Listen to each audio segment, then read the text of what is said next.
Do not resuscitate. He's unlikely to wake up.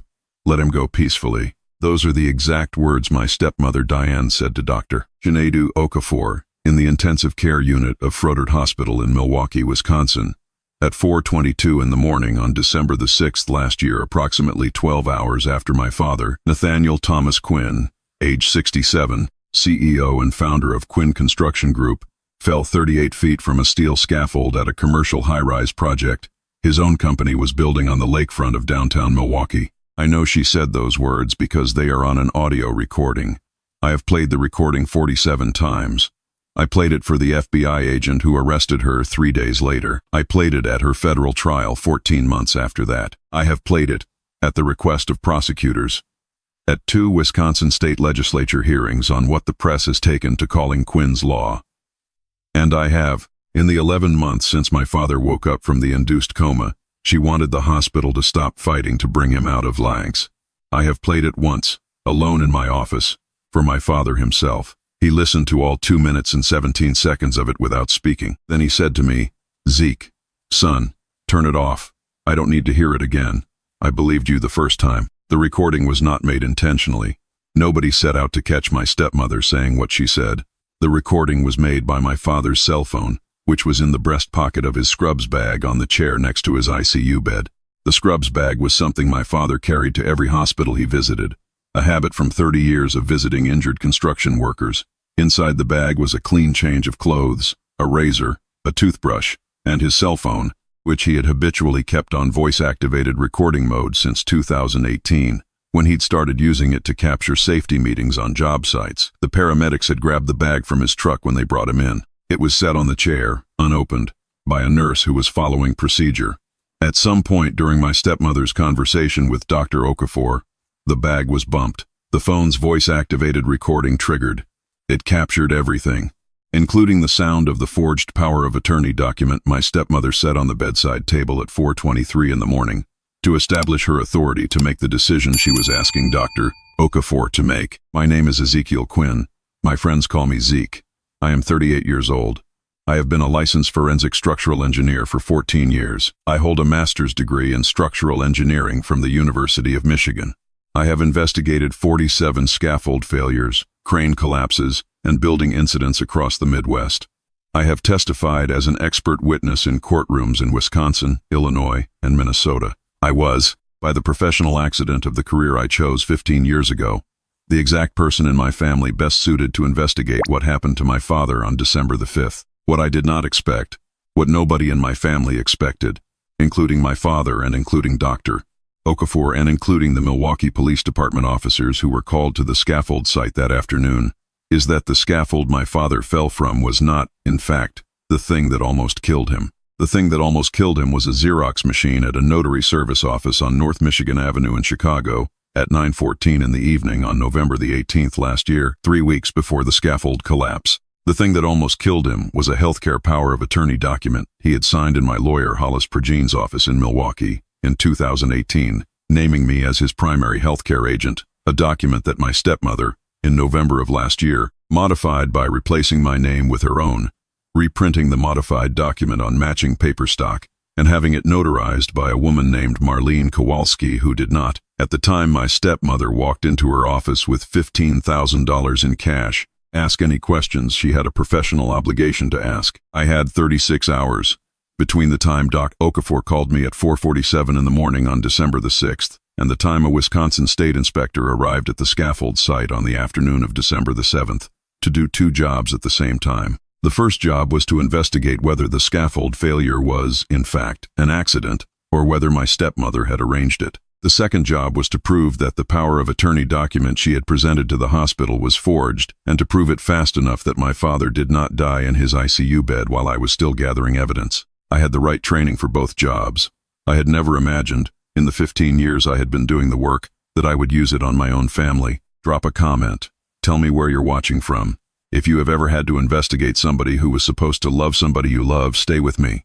Let me walk you through it. The way I walked myself through it, in the 36 hours when my father's life was being held, minute by minute, by a man named Dr. Okafor who had, I want you to know, made the single correct decision that everything I am about to tell you depended on. I want to start where I started, which is in bed. At 4:47 in the morning on December the 6th, my cell phone, which had been charging on the nightstand next to my head, began ringing. My wife Liv, who had been asleep next to me, rolled over and said, "Zeke, who is calling you at 4?" I looked at the screen. The number was from a Milwaukee area code I did not recognize. Most of the time, at that hour, a call from a number I don't recognize goes to voicemail. I picked it up. I have thought, many times in the past year, about the fact that I picked it up. I don't know why I did. A man in my line of work, forensic engineering, is used to being called at odd hours when something has collapsed. Some part of me, which had not yet consciously processed the call, may have understood that the call was about a collapse. I was right. I was right about which collapse it was. I was wrong about what the collapse actually was. The voice on the other end of the line was a woman. She identified herself as Sharon Kordek, a charge nurse on the 4th floor ICU at Froedtert Hospital in Milwaukee, the main medical campus of the Medical College of Wisconsin. She said, "Mr. Quinn, I am calling because your father, Nathaniel Quinn, was admitted to our ICU yesterday afternoon at 4:02 p.m. after a scaffold collapse at a construction site. His condition is critical but stable. His attending physician is Dr. Chinedu Okafor. Dr. Okafor has asked me to call you." I said, "Is my father alive?" She said, "Yes, Mr. Quinn. He is alive. He is in an induced medical coma. His vital signs are stable. The reason Dr. Okafor asked me to call you is that your stepmother Diane is here at the hospital right now, and she has presented a healthcare power of attorney document naming herself as your father's primary healthcare agent. She is requesting that we enter a do not resuscitate order in your father's chart. Dr. Okafor has a concern about processing that request before he has spoken with you. He understands from a previous hospital contact record that you may have a conflicting power of attorney document on file. Do you have such a document?" I said, "Miss Kordek, I am the primary healthcare agent. My father signed the power of attorney in 2018. I have a copy of the original document. My sister Hannah is the secondary agent. My stepmother is not on the document. I don't know what document my stepmother has shown you, but it is not the document my father signed." Miss Kordek was quiet for about 3 seconds. Then she said, "Mr. Quinn, Dr. Okafor is going to want to speak with you. How soon can you be at the hospital?" I said, "I live in Milwaukee. I'm 22 minutes away. I'm leaving now." I got out of bed. Liv sat up. I said, "Liv, Dad fell from a scaffold yesterday. He's in the ICU at Froedtert. Diane just walked in with a forged power of attorney trying to DNR him. I need to go." Liv, to her enormous credit, and I want to say this, because it is the kind of thing that saves a marriage when a crisis arrives, Liv said only 2 things. She said, "Go. I've got the kids. Text me when you have the original POA ready for Hollis." And she got out of bed, and she went to our home office, and she opened the fireproof safe where we keep important documents, and she pulled out the copy of my father's 2018 healthcare power of attorney, which my father had asked me to keep a copy of, because he trusted me more than he trusted the document remaining accessible at any single location. I got dressed. I put on khakis. I put on a button-down. I put on steel-toe boots. I did not wear boots because I thought I was going to a construction site. I wore boots because in my line of work, when you are called at 4 in the morning, you wear boots. It is muscle memory. I grabbed my laptop bag. I grabbed the copy of the healthcare POA. I walked out the front door. I got in my Honda Ridgeline. I started driving. The drive from our house in the Lake Park neighborhood on the east side of Milwaukee to Froedtert Hospital in Wauwatosa, according to Google Maps, takes 22 minutes at that hour. I did it in 17. I did not speed. I did not run any lights. I hit green on every traffic signal between Lake Drive and Wauwatosa Avenue. A forensic engineer will tell you that this kind of thing does not happen by statistical accident. The lights were the way they were. I noticed, as I drove, that the streets of Milwaukee at 5 in the morning in December are almost completely empty, and that the emptiness has a particular quality that I had not, in 38 years of living in this city, ever really observed. It is the emptiness of a place where everybody is still asleep, and where, for 35 or 40 more minutes, the decisions being made will be made by the very small number of people who are awake, and who have reasons to be awake. The decision being made, at that hour, in room 412 of the ICU at Froedtert Hospital, was whether a man named Nathaniel Quinn, my father, was going to live or die. And the decision was going to be made, one way or the other, before the rest of the city had gotten to work. I pulled into the parking garage at Froedtert at 5:09 a.m. I parked on the second level. I took the elevator to the fourth floor ICU. I walked past the charge desk. Sharon Kordek, the nurse I had spoken to on the phone, looked up when I walked in. She said, "Mr. Quinn?" I said, "Miss Kordek, where is my father's room?" She said, "Room 412. Dr. Okafor is just coming out. He'll want to talk to you." I walked to the door of room 412. The door was closed. Standing outside the door reading a chart on a tablet was a black man in his early 50s, about 5'11", wearing scrubs and a white coat, with a name tag that read OKAF4, Chinedu, MD, ICU attending. He looked up when I arrived. He extended his hand. He said, "Mr. Quinn." "Ezekiel Quinn." I said, "Zeke is fine." "Dr. Okafor, thank you for calling me before processing the request." He said, "Zeke, come with me. Let's step into the family room. Your stepmother is in the waiting area. I don't want her to see us speaking. Her back is turned right now. Come with me, please." Quickly, he led me down the corridor, around the corner, to a small beige room with a couch and 2 chairs. He closed the door. He sat down. I sat down. He said, "Zeke, I need to know what you have. I need to know it in the next 10 minutes. I opened my laptop bag. I pulled out the manila folder containing the copy of the 2018 Healthcare Power of Attorney. I handed it to him. He opened the folder. He read the document for about 45 seconds. When he was finished, he looked up and he said, "This document names you as the primary healthcare agent and your sister Hannah as the secondary." I said, "Correct." He said, "It is dated June the 14th, 2018. It is notarized by a notary public in Milwaukee County named Edwin Farrell, whom I have also seen notarize documents at this hospital." I said, "Hollis Pregene, my father's attorney, uses Edwin Farrell. Farrell has been Hollis's notary for about 15 years. He said, "The document your stepmother presented this morning is dated November the 18th, 2024. It names her as the primary healthcare agent and your father's brother Dermot as the secondary. It is notarized by a notary named Marlene Kowalski in Cook County, Illinois." I said, "My father's brother Dermot died in 1999. My father could not have named Dermot Quinn as his secondary agent in any document signed in 2024 because Dermot has been dead for 25 years. Dr. Okafor closed his eyes for about 2 seconds. When he opened them, he said, "Zeke, I need you to say that again, slowly. I need to write it down." I said, "My father's brother Dermot Quinn died in 1999 of complications from a motorcycle accident outside Fond du Lac. My father and I buried him at Holy Cross Cemetery on the north side of Milwaukee. My stepmother has never met Dermot. She did not know he was dead. She used his name on the forged document because she saw it somewhere, probably in an old family photograph at my father's house, and she assumed, because my father spoke of him with affection, that he was still alive and would be a plausible secondary agent." Dr. Okafor pulled a pen from his coat pocket. He wrote something on the back of his tablet. He said, "Zeke, this is a forged document." I said, "Dr. Okafor, I know it is a forged document. I have known it was a forged document for about 3 minutes. What I need from you is for you to hold my father's treatment at its current level for as long as it takes me to get the rest of the evidence to you. Can you do that?" He said, "Zeke, under Wisconsin State Hospital ethics regulations, when there is a conflict between 2 healthcare power of attorney documents, and there is a demonstrable question about the validity of one, the attending physician has discretion to continue treatment at the current level while the conflict is being resolved. I can hold treatment at current level for up to 72 hours. Your father's prognosis right now is approximately 70% for a full recovery, assuming swelling of the traumatic brain injury can be managed. He is stable. His vital signs are good. He is a healthy 67-year-old man with no comorbidities.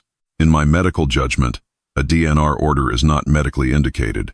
I said, "Thank you, Dr. Okafor." He said, "Zeke, one more thing." I said, "Yes." He said, "When I spoke with your stepmother at 4:22 a.m., she was holding your father's scrubs bag. I noticed because I asked her to move it to make room on the bedside table for the document she was presenting. She set it down on the chair. She did not know, I assume she did not know, that your father's cell phone was in the scrubs bag. Your father's cell phone, as I have just now learned from my nurse Sharon, has voice-activated recording enabled. It was bumped during your stepmother's conversation with me. It has recorded something. I do not know what it has recorded. I am telling you this because, in 14 years of practicing ICU medicine, I have never told a family member that evidence may exist. I am telling you now because I believe you are about to need it. I said, Dr. Okafor, where is the scrubs bag? He said, Zeke, it is still on the chair in room 412. Your stepmother is in the waiting room. She has not touched the bag since she set it down. The bag is 5 feet from where she is sitting. I will go into the room with you. I will retrieve the bag for you. I will hand it to you. You will put it in your laptop bag. You will walk out of the ICU, and you will not return until you have what you need. Are we in agreement? I said, Dr. Okafor, we are. He said, Zeke, follow me. We walked back to room 412. Dr. Okafor opened the door. I followed him in. My father was on the bed, intubated, sedated, with an intracranial pressure monitor screwed into the top of his skull, and with 3 IV lines running into his left arm. His face was swollen on the left side, the side that had struck the scaffolding support beam on his way down, and there was a butterfly bandage over his right eyebrow. The monitor above his bed showed his vital signs. Heart rate 78, blood pressure 120/80, oxygen saturation 97%. By the numbers, he looked like a man whose body was fighting. I looked at him for about 4 seconds. I did not speak. Dr. Okafor picked up the scrubs bag from the chair. He walked to me. He handed the bag to me. I put it in my laptop bag. I zipped my laptop bag. Dr. Okafor said, softly, Zeke, go. We'll take care of him. Call me in 90 minutes. I walked out of the ICU.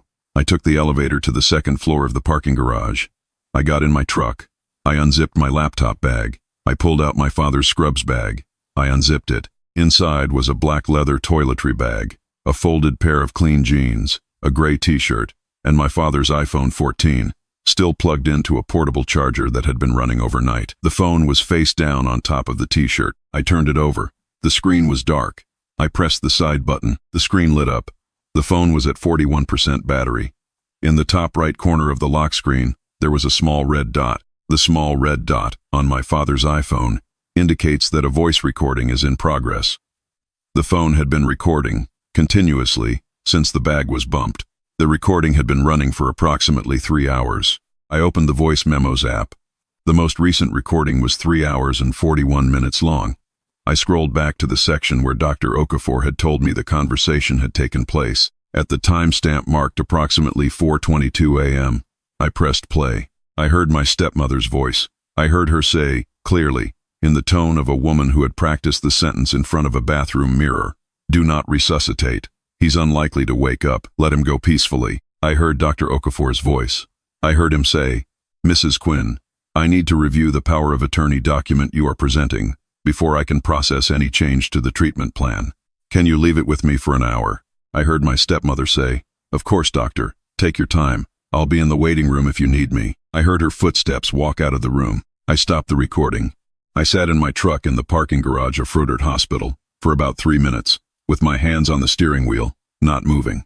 In forensic engineering, there is a moment it happens maybe 2 or 3 times in the course of a career, if you are lucky, when you are holding a piece of evidence in your hands, and you understand, all at once, that the evidence you are holding is going to change the outcome of an investigation. I had held that kind of evidence twice before in my career. I had never held it for something that mattered to me personally. At 5:34 a.m.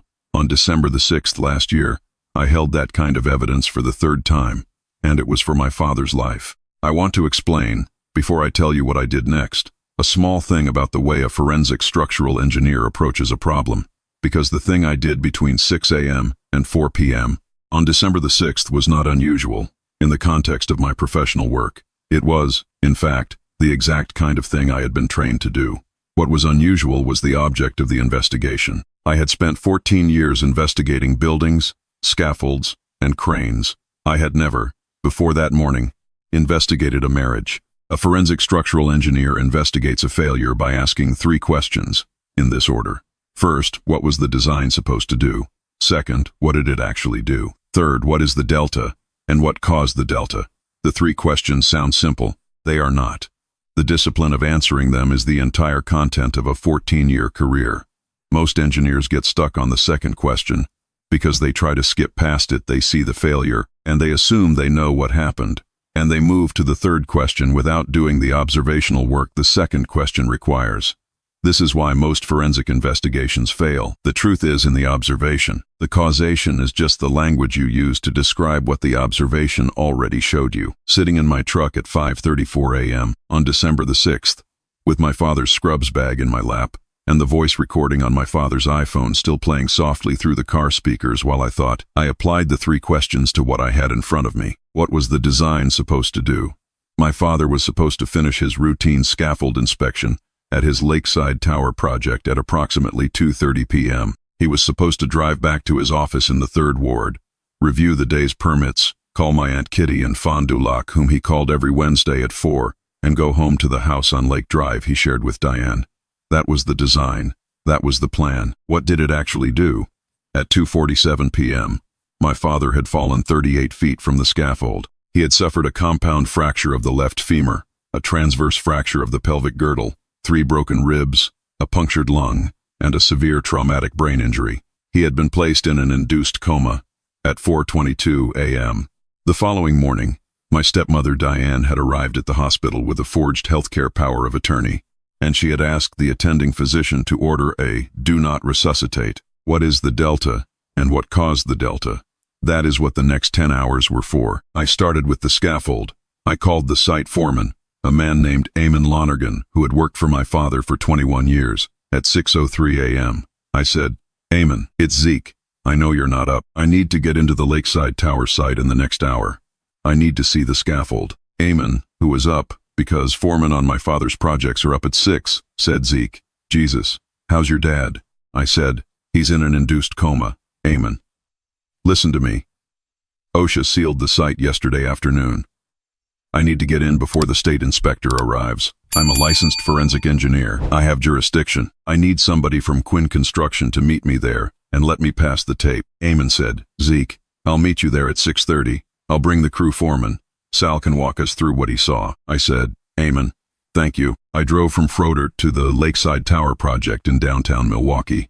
It took me 26 minutes. I arrived at 6:29 a.m., which was 2 minutes after sunrise, and which was the best light I was going to get for the observation I needed to do. Eamon was waiting for me at the gate, along with a man I did not know named Sal Wynn, the crew foreman who had been on the scaffold deck when my father fell. Eamon unlocked the gate. Sal introduced himself. I shook his hand. I asked him to walk me through what he had seen. Sal said, Mr. Quinn, your dad, he was up on level 9 doing the weekly walkthrough. I was on level 9 also, about 30 feet from him. We were inspecting the tension on the frame straps. Your dad was leaning over the guardrail, checking the strap tension on frame coupler B7. There was a sound, a sort of snapping, but quieter than you'd expect. Your dad's body weight shifted. The scaffold section tilted inward about 4 inches. Your dad went over the rail. He fell. I ran to the radio. I called it in. EMS got here at 2:52. They had him in the ambulance by 3:04. I said, Sal, can I see frame coupler B7? Sal said, Mr. Quinn, can I ask what you're thinking? I said, Sal, I'm thinking nothing yet. I'm going to look, and then I'll be thinking. Sal and Eamon led me up the scaffold to level 9. I was wearing boots, but I had forgotten to bring my safety harness, so Eamon lent me his. I clipped in. I walked to frame coupler B7. It was the coupler that held together 2 of the scaffold's main vertical support pipes at level 9. The coupler that would have been taking the primary tension load as my father leaned over the rail to inspect the strap. The coupler was broken. That part was expected. That was the point of the investigation. What I was looking for was not whether it had broken. The question was, how? I put on my reading glasses. I pulled a small folding magnifier from my pocket. I examined the coupler's failure surface. A coupler that fails under normal tension load shows a specific failure pattern. The steel stretches, it necks down, it breaks with a jagged, fibrous fracture surface. The failure is slow over the course of a second or two, and the surface of the break looks, under magnification, like taffy that has been pulled apart. The coupler in front of me did not look like that. The coupler in front of me had 2 distinct sections on its failure surface. About 70% of the surface showed the jagged, fibrous fracture I had been expecting. The other 30% showed something else entirely. It showed a clean, straight, shiny cut. The cut was about 3 millimeters deep. The cut had been made with something sharp. The most likely tool, based on the angle and the depth, was a small angle grinder with a cut-off wheel. The cut had been made before the failure. Somebody had taken an angle grinder to the coupler, cut a 70% notch into it, and left it to fail under the next meaningful load. I took a photograph with my phone. I took another. I took a third with the magnifier held steady over the failure surface.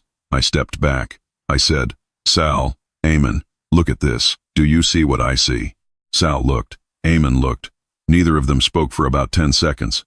Eamon finally said, "Zeke, somebody cut this." I said, "Eamon, somebody cut it. This was not a failure. This was a sabotage. I need you to lock this site down. Nobody enters the scaffold except me and the state inspector. I need the camera footage from the site for the last 2 weeks. I need the sign-in logs. I need to know who has had access to this level of the scaffold in the 7 days before my father fell." Eamon said, "Zeke, who would do this?" I said, "Eamon, that's the question I'm going to answer before the end of the day." I drove from the Lakeside Tower site to my office at Quinn & Partners Engineering on Pittsburgh Avenue.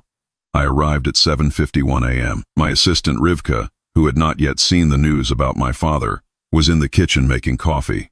I told her, I said, "Rivka, Dad fell from a scaffold yesterday. He's at Frodert. My stepmother is trying to DNR him with a forged POA. I'm going to need the lab for the next 8 hours. Clear my schedule.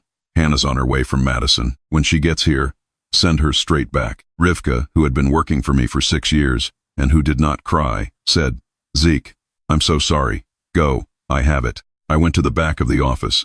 The back of my office, which I had set up in 2020 when I moved out of my father's company to go independent, includes a small forensic lab with a stereo microscope, a digital imaging system, a UV light box, and a chemistry station for ink analysis. I do about 30% of my forensic work in that lab. The other 70% is on site.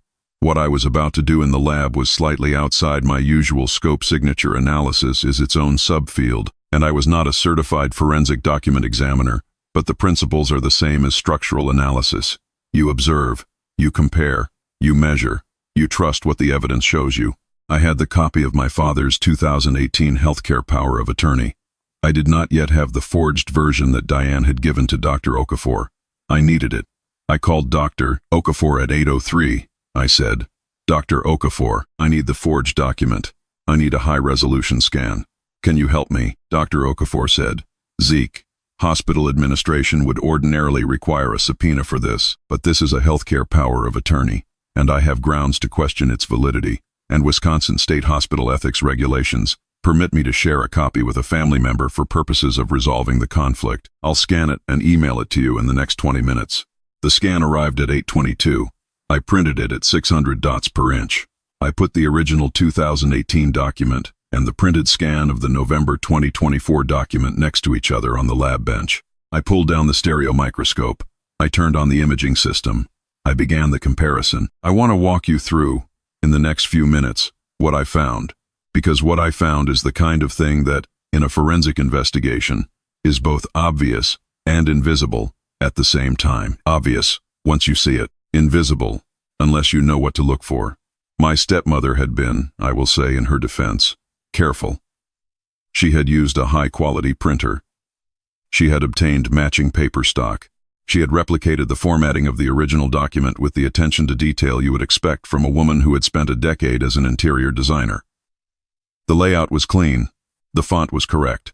The signatures were at first glance identical. At second glance, under magnification, they were not. My father's signature has a particular characteristic that I had not consciously noticed in 38 years of seeing it, until I was comparing 2 versions of it under a microscope. My father signs his name by starting the capital N of Nathaniel with a small downstroke, pausing for approximately a quarter of a second, which you can see in the ink trail because the pen releases a tiny ink pool at the pause, and then continuing with the full upstroke of the N. The pause is a consequence of a hand injury my father suffered in 1976 when he was in a car accident at age 18, which left him with a small tendon strain in his right wrist. The strain never healed completely. It affects his grip for about a quarter of a second when he initiates a downward stroke. Every signature my father has ever made, since 1976, has included that quarter-second pause, with its small ink pool at the start of the N. The signature on the 2018 document had the pause. The ink pool was visible under 10 times magnification. The signature on the November 2024 document did not have the pause. The N was clean, continuous, perfectly spaced. It had been executed in a single unbroken motion. It was a traced signature. Whoever had traced it had been careful the overall shape was correct, the proportions were right, but the traced version lacked the physiological tell that my father's real signatures had included for 48 consecutive years. Under 20 times magnification, I could see more. I could see that the traced signature had been made over a faint pencil outline, which had not been fully erased. The pencil traces were visible only under UV light, and only at the corners of certain letters. I photographed them. I saved the images to an evidence folder on my lab computer. I saved the evidence folder to 3 separate locations: my laptop, my cloud storage, and a physical external hard drive that I kept in a safe in the office. I also compared the notary stamps. The 2018 document was stamped by Edwin Farrell, Milwaukee County Notary Public, registration number 1234576. The seal was clear, correctly aligned, and bore the state of Wisconsin seal. The November 2024 document was stamped by Marlene Kowalski, Cook County, Illinois, Notary Public, registration number 0459881. The seal was slightly smudged on the right side. It had been applied, I could tell from the pressure distribution, at an angle by someone holding the stamp with their left hand, which meant either Marlene Kowalski was left-handed, or the person stamping the document was not Marlene Kowalski, and was unfamiliar with how a notary seal is typically applied. I made a mental note to ask the FBI, when I called them, to determine whether Marlene Kowalski was left-handed. She was not. The stamp had been applied by my stepmother herself, who had told Marlene to sign the document and then had applied the stamp afterward when Marlene was not looking. This was discovered 8 days later during Marlene's interview with Agent Dellenbach, and it added an aggravating circumstance to the federal forgery charge. At 9:47 a.m., I had completed the forensic comparison. I had high-resolution images of both signatures, side by side, with the ink pool on the real signature and the pencil trace on the forged signature clearly visible. I had the notary stamp analysis. I had the pen stroke analysis.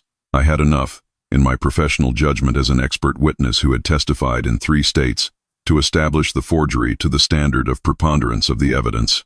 I did not have enough, yet, to meet the federal standard of beyond a reasonable doubt.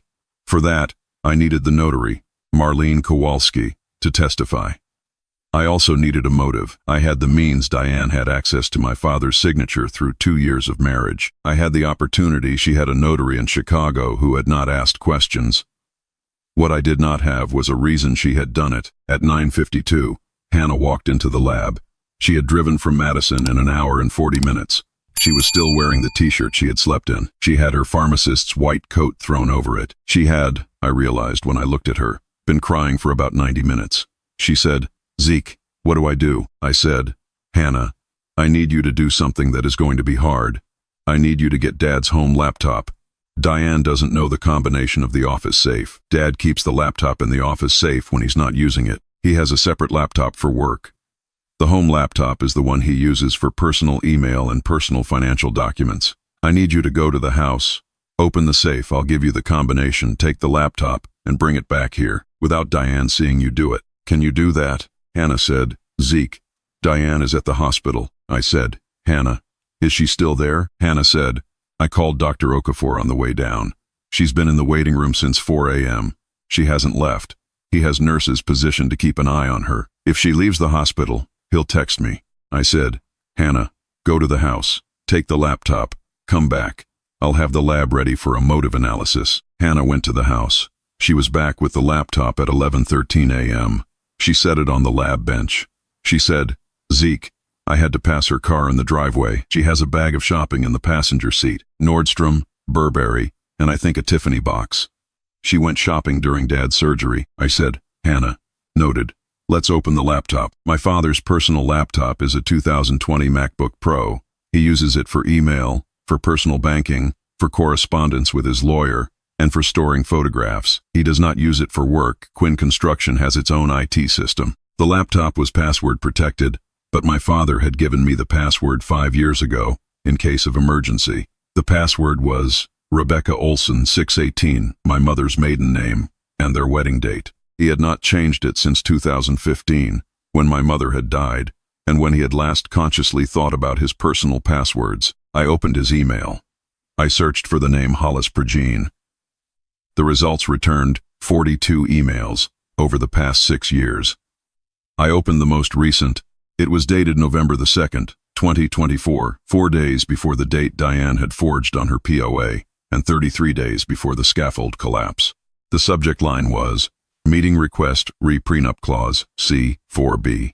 The body of the email, which my father had written to Hollis Pergine at 10:41 a.m. on November the 2nd, read as follows, and I am going to quote it verbatim, because it is in the court record, and because it is the single most important piece of evidence in the motive analysis. Hollis, I need to see you as soon as possible. I found something on Diane's iPad yesterday. She left it on the kitchen counter. I didn't mean to look. Screen was still unlocked. There are text messages going back 6 years with a man named Julian Marchant. I don't know him. The messages are, well, you'll see. She's been seeing him since before we met. Since before her first husband Preston died, in fact. I need to understand what our prenup looks like if I file for divorce on grounds of adultery. I need to understand whether the limited settlement clause, clause C-4B, applies if the adultery was ongoing before we married. I also need to understand, very quietly, whether there are any open questions about how Preston Westbrook died. I am not asking you to investigate. I am asking you what it would take to ask somebody to investigate. Call me when you have a window. N. I read the email 3 times. I read it aloud to Hannah. Hannah, who had not known about the prenup, and who had not known about Diane's first husband, sat down in my office chair and said, Zeke, oh me God, oh me God. He was going to divorce her, I said, Hannah. He was going to divorce her. And he was going to ask the lawyer whether Preston's death was clean. She knew both things. She had both pieces of information. And she had them in the window of time between November the 2nd and November the 18th, when she walked into that notary's office in Chicago. I called Hollis Pergine at 11:51 a.m. Hollis, who was in a deposition, called me back at 12:04. I said, Hollis, I need you in my office in 30 minutes. I have the forgery. I have the motive. I have the timeline. I'm calling the FBI. Hollis said, Zeke, I'm leaving the deposition now.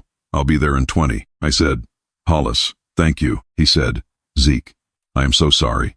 I should have called you after your father met with me on November the 5th. I said, Hollis, it's not your fault. Attorney-client privilege applied. You couldn't have called me. He said, Zeke, it doesn't apply anymore. Your father is incapacitated. You are his healthcare agent.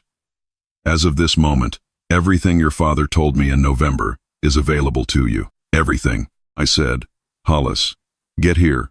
Bring the file. Hollis Pergine arrived at my office at 12:23 p.m. He was carrying a red Redweld folder that, when he opened it on my conference room table, I recognized as the intake file from my father's consultation on November the 5th. Hollis was 67 years old. He had been my father's attorney for 27 years. He had, as I have mentioned in this channel before, also served as the attorney for an older Cajun client in Louisiana named Odette Boudreau, whose daughter he had helped prosecute for financial exploitation of an elderly uncle in a case that had made some small local news in the summer of 2024. Hollis was the kind of lawyer who did estate work for families who kept their documents, attended their weddings, buried their dead, and did not ordinarily become involved in federal criminal investigations. But he was, by the second week of November, deep into one, and he was about to become deeper. Hollis opened the Redweld. The top document was a summary memorandum my father had asked Hollis to prepare, summarizing their meeting of November the 5th. I read it. I read it aloud to Hannah. I will summarize it here, because the full memorandum is now part of the federal trial record and is available to anyone who wants to read it. On November the 2nd, my father had found text messages on Diane's iPad between Diane and a man named Julian Marchant, a Chicago-based art gallery co-owner. The messages went back to 2018, nearly 6 years. They included references to travel Diane had taken for spa weekends that did not match her stated itineraries. They included references to a hotel in River North Chicago called the Soho House, at which Diane had maintained a membership under a maiden name alias. They included expressions of affection that, my father had written to Hollis in the follow-up email, left no ambiguity about the nature of the relationship. More significantly, the messages included a conversation between Diane and Julian dated June the 14th, 2019, 3 weeks before Diane's first husband, Preston Westbrook, had drowned in the backyard pool of the Westbrook residence in Lake Forest, Illinois. In the conversation, which Diane had initiated, Diane had written to Julian. Prez is filing. Found the Soho statements. I'll have to figure out what to do. Give me a week. Julian had replied. Whatever you decide, I'm here. Diane had replied. You don't have to be involved. Just don't leave. On July the 4th, 2019, Preston Westbrook had been found face down in the pool at approximately 6:14 a.m. The Lake County Sheriff's Department had ruled the death accidental. Toxicology had shown no controlled substances. The case had been closed within 3 weeks. Diane had collected $6.2 million in life insurance and had inherited an estate of approximately $3.8 million. My father, on November the 5th, 2024, had asked Hollis Pregene 2 questions. The first question was whether the prenuptial agreement he had signed with Diane in 2023 would be enforceable if he filed for divorce on grounds of documented adultery. The second question was whether there was any way, short of hiring a private investigator, to revisit the circumstances of Preston Westbrook's death. Hollis had answered the first question yes. The prenup's adultery causation clause would hold up, and Diane would exit the marriage with no more than $200,000, against my father's net worth at the time of approximately $14 million. Hollis had answered the second question with caution. He had said that he was not a criminal attorney, and that any investigation of a closed death case would need to go through a proper law enforcement channel, but that if my father wanted to, Hollis knew a retired FBI special agent in Chicago named Rosaline Kearney, who specialized in cold case financial homicides, and who might be willing to take a look on a consulting basis. My father had asked Hollis to set up a call with Agent Kearney. Hollis had scheduled it for December the 10th, 5 days after the scaffold collapse. It had never happened. I called the FBI at 12:57 p.m. I spoke to a special agent named Marcus Dellenbach, who worked out of the Milwaukee field office on Kilbourne Avenue, in the Financial Crimes and Elder Exploitation Unit. I identified myself. I explained, in 3 minutes, what I had. I asked him to come to my office. I told him that the matter was time-sensitive. I told him my father was in a hospital bed at Frodert being kept alive over the objection of a forged healthcare power of attorney by an ICU attending physician named Dr. Chinadu Okafor, who was holding the line on a 72-hour hospital ethics window that would expire at 5 p.m. on Sunday. Agent Dellenbach said, "Mr. Quinn, I'm leaving now. I'll be at your office in 15 minutes. He arrived in 12. Agent Dellenbach was 44 years old. He had dark hair going gray at the temples. He was wearing a dark gray suit. He carried a leather laptop bag and a federal government-issued notebook. He introduced himself. He accepted a cup of coffee from Rivka. He sat down at my conference room table. I walked him through the evidence, the recording, the signature comparison, the notary smudge pattern, the email from my father to Hollis, the text messages, the Preston Westbrook case. It took 41 minutes. Agent Dellenbach took notes the whole time. He did not interrupt. When I was finished, he closed his notebook. He said, "Mr. Quinn, what you have is, in my professional assessment, a federal case. You have evidence of aggravated identity theft because the forged document was used to impersonate your father. You have evidence of forgery of a federal healthcare document because healthcare power of attorney forms are governed by federal patient privacy and records regulations.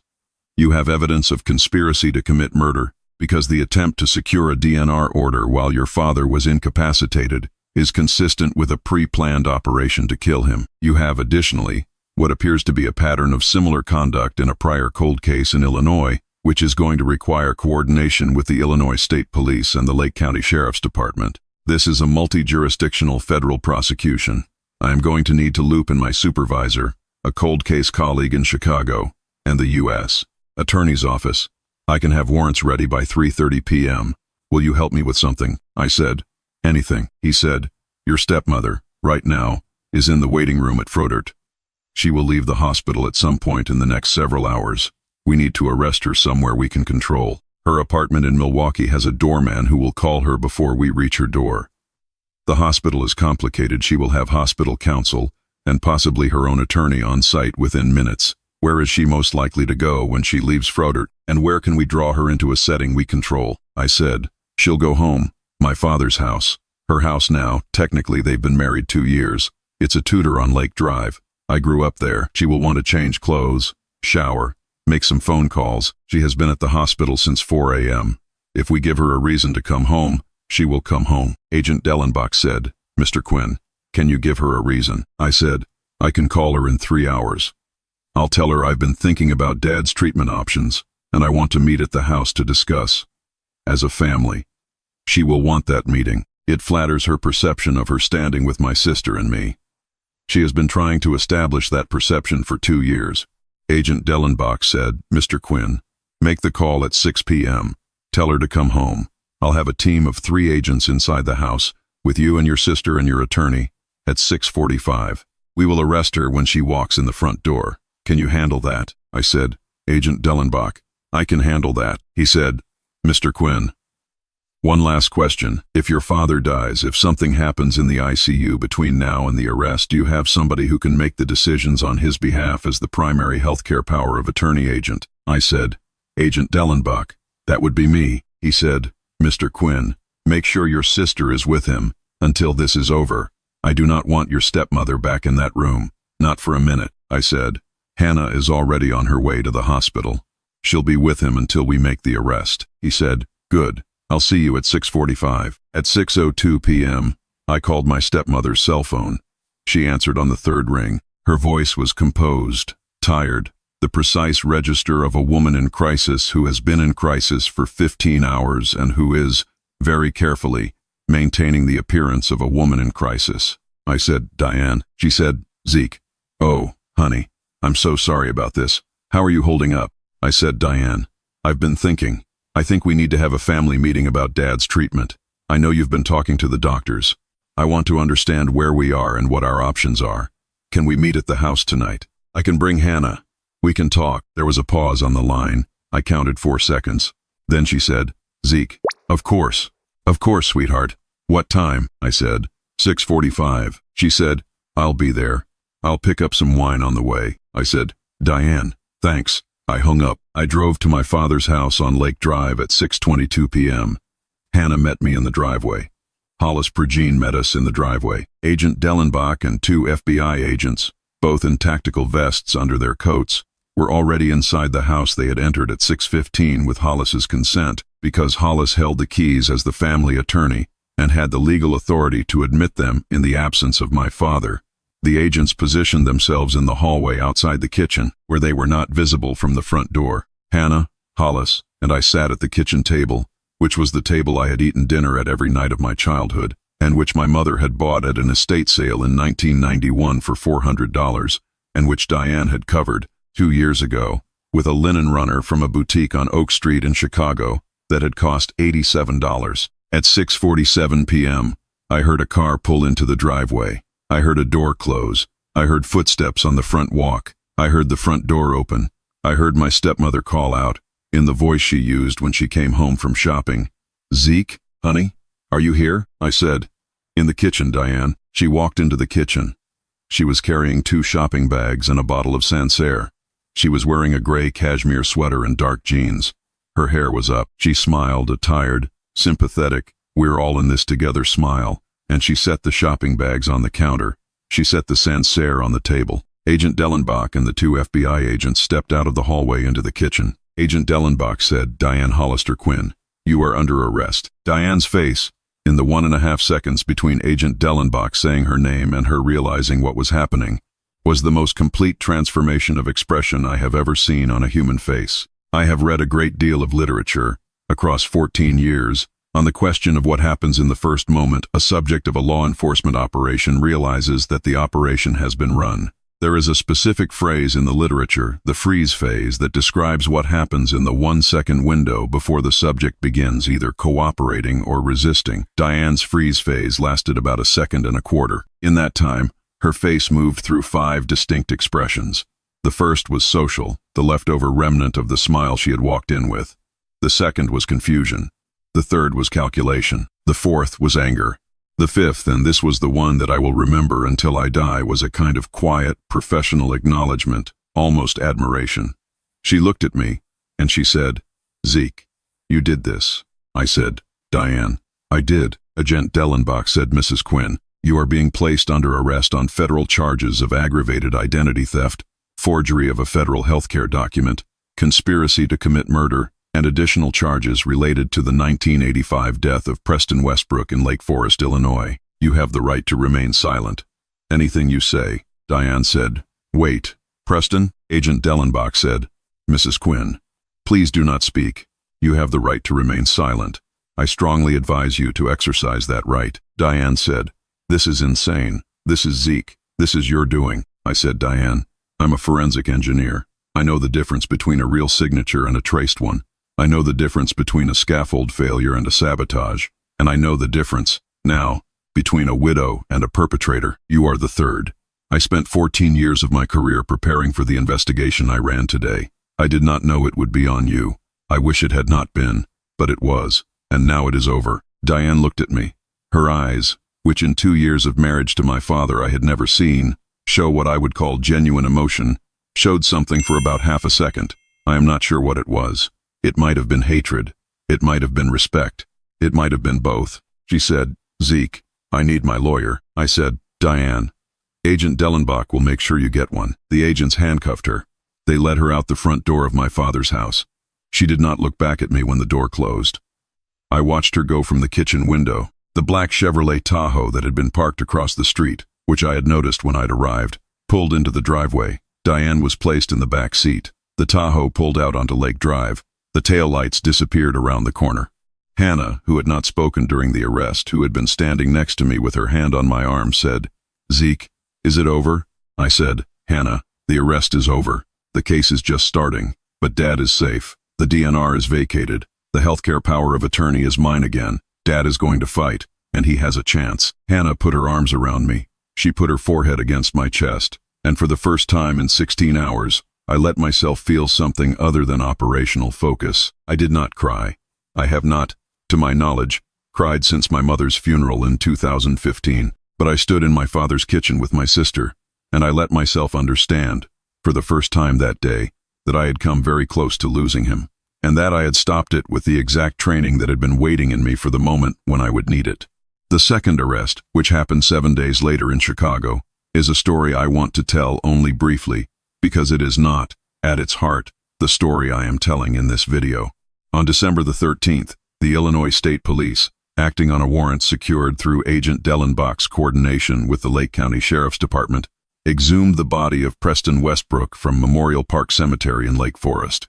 A second autopsy was performed by Dr. Cynthia Moreno of the Cook County Medical Examiner's Office. Toxicology from vitreous humor, a biological tissue that preserves much longer than blood, showed a compound called zolpidem tartrate at a concentration approximately 6 times the therapeutic dose. Zolpidem tartrate is the generic name for Ambien. Preston Westbrook had never, in his life, been prescribed Ambien.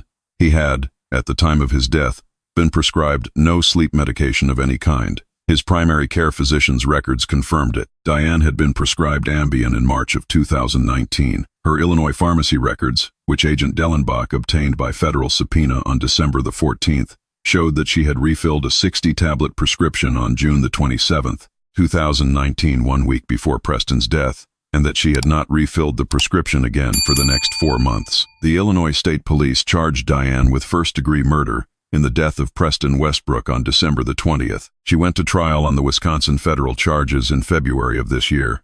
She was convicted on all counts. She was sentenced to 18 years in federal prison. She went to trial on the Illinois murder charge in August. She was convicted again. She was sentenced, consecutively, to life without the possibility of parole. She is, as I record this, incarcerated at a federal women's correctional facility in Tallahassee, Florida. She has not, since the day of her arrest, spoken to my father, my sister, or me. She has, according to her attorney, declined all requests for visits. She spends, according to the facility's public records, her weekdays working in the prison library, which is, if you want my opinion, and I will give it, because I have thought about this for a year, a more merciful outcome than the one she planned for my father. My father woke up on the morning of December the 12th, 7 days after his fall. I was in the room when it happened. So was Hannah. So was my father's older sister, my Aunt Kitty, who had driven down from Fond du Lac and had not left the hospital except to sleep for approximately 4 hours in a hotel down the street. The three of us had been sitting in the ICU since 6 a.m., reading a book aloud in turn from a copy of the Milwaukee Public Library's large print edition of Willa Cather's O Pioneers, which my father had requested through Dr. Okafor in a set of written exchanges using an eye-tracking board the nursing staff had set up when he had begun to track movement 3 days earlier. At 9:41 a.m., on December the 12th, while Hannah was reading the middle of chapter 4, my father's eyes opened fully. His right hand, which had been unresponsive until that moment, moved about 2 inches across the blanket. He turned his head. He looked at me, and he said, in a voice that was barely audible but unmistakable, a single word. The word was my name, Zeka. Hannah set the book down. My Aunt Kitty stood up. I leaned forward, and I took my father's hand. I said, "Dad, I'm here. You're safe. You're going to be okay." My father said, "Son, where's Diane?" I said, "Dad, Diane is gone. She isn't coming back. I'll explain when you're stronger." My father closed his eyes for about 10 seconds. Then he opened them again. He looked at me. He said, "Son, I had a feeling." November. I said, "Dad, I know. Rest. We'll talk when you can. I want to tell you about the 11 months that followed, because they are the reason I am recording this video, and they are the reason I am telling this story." My father was in the ICU for 3 more weeks. He was moved to step-down care on January the 3rd. He was transferred to a rehabilitation facility in Wauwatosa on January the 27th. He spent 8 weeks there, learning to walk again, relearning fine motor control in his left hand, and doing 2 hours of speech therapy a day. By late March, he was walking without a cane. By mid-April, he was back in his office at Quinn Construction on a limited schedule, at the insistence of his physical therapist, reviewing plans and meeting with clients. By August, he had returned to running the company full-time. In September, he made a decision I did not expect. He decided to sell Quinn Construction, not to me, and not to Hannah, and not to anyone he knew personally, but to a national construction holding company based in Dallas that had been courting him for 4 years and that he had been declining to sell to. The sale closed on November the 3rd. My father, who had worked 70-hour weeks since 1982, woke up on November the 4th and, for the first time in 42 years, had nothing he was required to do. I asked him, that night at dinner, why he had sold. He said, "Son, I almost died. I was in bed for 7 days not knowing whether I was going to open my eyes. While I was in bed, I did a lot of thinking. What I decided was, I have spent 42 years building a company that I have loved.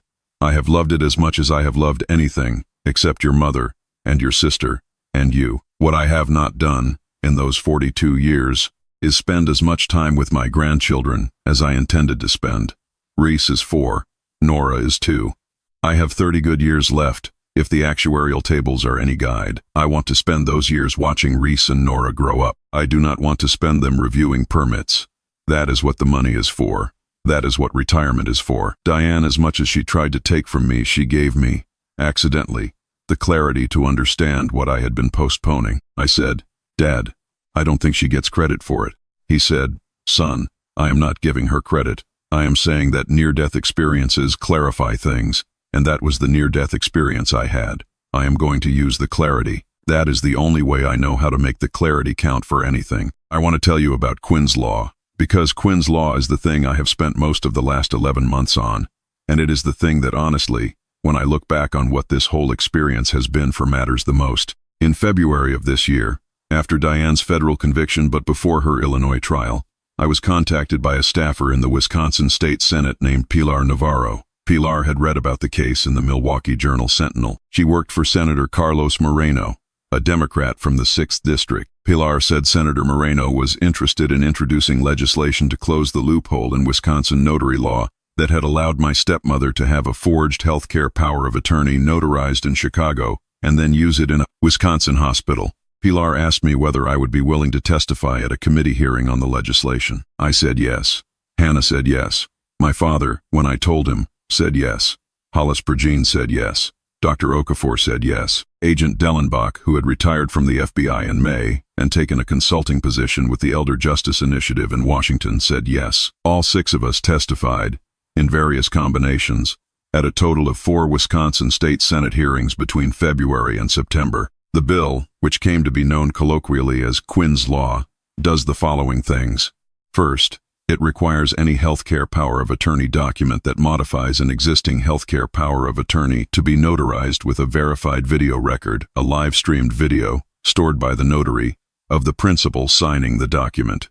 Second, It requires that any healthcare power of attorney presented to a Wisconsin hospital be cross-checked, electronically, against the Wisconsin Department of Health Services Registry of Existing Healthcare Power of Attorney Filings, a registry that did not previously exist and that the bill established. Third, it grants attending physicians an automatic 48-hour hold on any contested healthcare power of attorney, during which the hospital's ethics committee is required to resolve the conflict before any treatment changes can be implemented. Fourth, it criminalizes the forgery of a healthcare power of attorney at the state level, with a minimum sentence of 10 years increasing the federal 18-year sentence available for aggravated identity theft. Quinn's law passed the Wisconsin State Senate on a vote of 29-3 on September the 12th. It passed the Wisconsin State Assembly on a vote of 78-14 on October the 4th. It was signed by the governor on October the 11th. It takes effect on January the 1st of next year. 7 other states are now considering similar legislation. I have been asked to testify at hearings in Illinois, Minnesota, Michigan, Ohio, Indiana, Iowa, and Pennsylvania. I have said yes to all 7. My father, at the signing ceremony in Madison on October the 11th, stood next to the governor and Senator Moreno on the steps of the state capitol. He said, when it was his turn to speak, and I am quoting this because it was reported in the Wisconsin State Journal, he said, "I am not here today because I am proud of what happened to me. I am here because the only thing a person can do, after surviving what I survived, is try to make sure that the next person does not have to survive it. The next person, the next 70-year-old woman, the next 60-year-old man, the next elderly patient in an ICU with a charming spouse standing over the bed, that person is going to have Quinn's Law in place. It is not going to be called Quinn's Law when it matters to them. It is going to be called the thing that saved them. That is all I wanted. That is why I agreed to let them use my name. I want to close now with the thing I came on here to say. People ask me, occasionally, whether I wish I had been a different kind of professional, whether I wish I had been a doctor, or a lawyer, or a detective, somebody whose training would have been more obviously useful for the specific situation I walked into on December the 6th last year. I do not. I am grateful, every day, that I was a forensic structural engineer on that morning. Because forensic structural engineering is the discipline of taking something that is broken and figuring out, with evidence, why. Scaffolds break, cranes break, buildings break, marriages break, families break. The method is the same. You collect what is broken, you arrange it, you look for the pattern, you trust what the evidence shows you, even when the evidence shows you something you were hoping was not true. My stepmother, when she planned what she planned, had factored in what she knew about me. She knew I was a forensic engineer. She knew I would investigate the scaffold. She had, in fact, counted on it. The sabotage of the coupler was sufficiently subtle that it required a professional eye to detect, and she had calculated that the Milwaukee Police Department's in-house investigators would likely miss it. She had assumed that I would find the sabotage, and that I would believe the sabotage was the center of the case, and that I would be distracted from the larger question, the question of whether my father had been a target in the broader sense, and not just a victim of a failed safety protocol. What she had not factored in is that the same training that taught me to find stress fractures in a steel coupler also taught me to find stress fractures in a document. She had not imagined, when she married my father, that his son would turn out to be the exact kind of man whose job was to find things that did not want to be found. She had assumed that I would be a specialist. She had not realized that a specialist, done right, is also a generalist, that the habits of observation transfer, that the discipline of comparison transfers, that the willingness to sit with evidence transfers, that the refusal to skip past the second question and jump to the third transfers. She had married my father assuming that the thing he had given the world, his construction company, his employees, his public profile, was the only thing about him that mattered. What she had failed to appreciate was that the thing he had given his son was, by the professional accident of what his son had chosen to do for a living, a set of tools that would, 15 years later, be used against her. She had, in other words, misread the family she had married into, which is the same mistake, as I have thought about it over the past year, that most people make when they do what she did.